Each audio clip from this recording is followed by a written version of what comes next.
Hi, I'm Finn. I use they, them pronouns, a lecturer at the University of Massachusetts Department of Theater.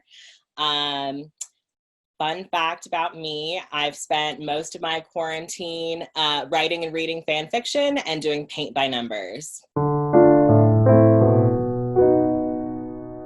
I worked on this show called Sink or Swim, and it's with a theater company that we're just now starting to build called Queer Now. And the project was a devised drag performance, all done in lip sync and physical theater, using world mythology to look at this question of climate change and what we're going to do when the water rises.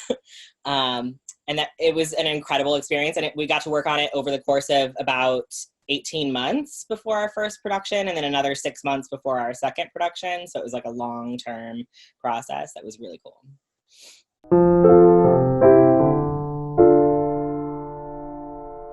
This is something we've actually thought about a lot because we are developing it into a company now.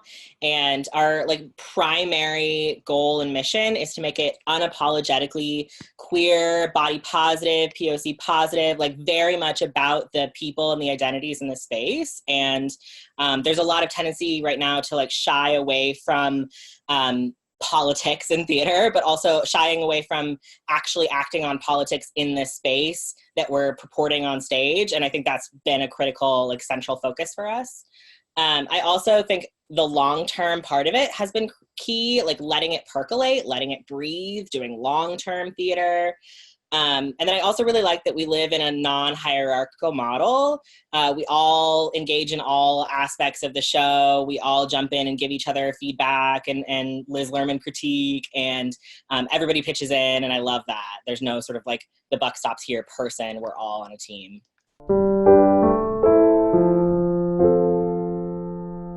I think we've all had those moments.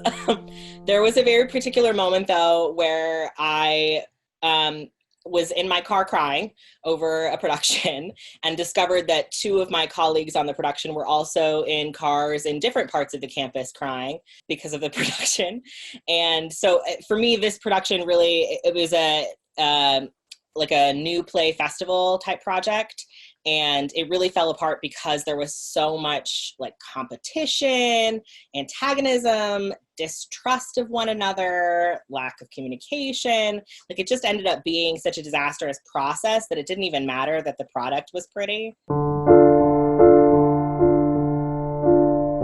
I really think egos are the biggest thing that needs to go. There was so much sense that someone had the right idea if they were the loudest or if they were in charge or whatever it might be. And I think we needed to let go of all of our egos and focus on the best idea for the project, not the loudest.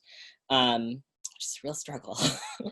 I also think there was a tendency in this particular project to repeat this phrase, "That's the way it's always been done." And I always think that's a red flag.